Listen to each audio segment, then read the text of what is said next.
Ricky Gervais sparks laughter and controversy with BBC monologue on modern politics.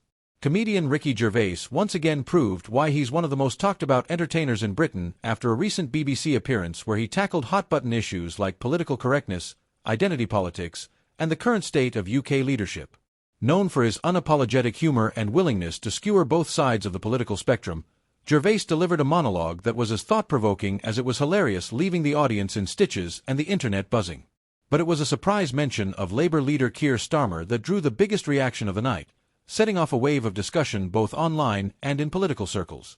Gervais has built a career on challenging societal norms, and his recent segment on the BBC was no exception. Mixing satire with social commentary, he took aim at what he called performative progressivism, policies and cultural trends that he suggested often emphasize appearance over substance. "I'm all for kindness, inclusion, and respect," Gervais began, "but some of this stuff now feels more like a competition to be the most offended rather than actually helping anyone." Without naming any specific parties at first, Gervais questioned how politicians present themselves in the media. "They all have hashtags and slogans now. I miss when leaders were boring but competent. Now it's like watching PR managers on stage." The audience laughed loudly, many nodding along in agreement. It was clear that Gervais was tapping into a broader frustration shared across the political spectrum. The moment that truly lit up social media came when Gervais transitioned into a series of impressions and sarcastic asides about current British political figures. After joking about politicians avoiding straight answers, he paused and said with a wry grin, "Keir Starmer says he's for the working class. Then why does he sound like he's giving a TED Talk on every subject except work?" While the jab was light-hearted, it clearly struck a nerve. Clips of the moment quickly circulated on X, formerly Twitter, with users debating whether Gervais was simply being cheeky or making a deeper statement about political authenticity. The clip gained momentum across social media platforms, drawing comments from both Gervais fans and political commentators. Supporters praised the comedian for calling out what they viewed as political insincerity. One user wrote, "Ricky said what many of us feel. We want real policies, not polished speeches."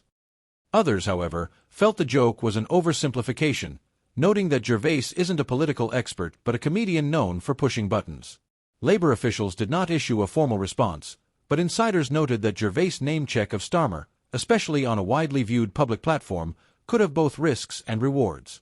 "Public figures like Gervais influence perception, even if it's through satire," said one political analyst. This moment adds to an emerging narrative that Starmer still struggles to connect with everyday voters in a relatable way. What makes this moment notable isn't just the laughter it generated, but the broader themes it reflects. Gervais, intentionally or not, tapped into a common sentiment felt by many UK citizens: an exhaustion with polished politics, confusing policy jargon, and cultural polarization. While some saw his remarks as a direct dig at Labour, others pointed out that his monologue was aimed more at the political class as a whole. "It's not left or right," Gervais said during a quieter moment in his segment. "It's about truth, humility, and doing the job, not just looking good doing it." His appeal lies in this middle ground, where criticism isn't about ideology, but about honesty, transparency, and everyday common sense. This isn't the first time comedians have played a significant role in shaping public opinion. From Jon Stewart in the US to satirical shows in the UK like Have I Got News for You, comedy has long served as a mirror to society's political landscape. Gervais, however, differs in that he often distances himself from political tribes altogether. His critics argue that this neutrality lets him avoid responsibility, while his fans say it allows him to be more honest. Either way, the moment on BBC is now part of the larger conversation about how politicians connect with voters and whether satire can sometimes cut through the noise better than traditional journalism. In a single segment, Ricky Gervais managed to turn a comedy monologue into a national talking point.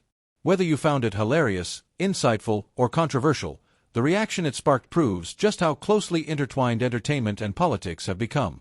So, what do you think? Is Ricky Gervais just telling jokes, or is he saying what others won't? Are our leaders out of touch, or are comedians like Gervais oversimplifying complex issues? Let us know your thoughts in the comments below. And if you enjoy balanced political coverage with a touch of humor, be sure to like, subscribe, and hit the notification bell so you never miss a moment. Stay curious, stay engaged, and most of all stay informed.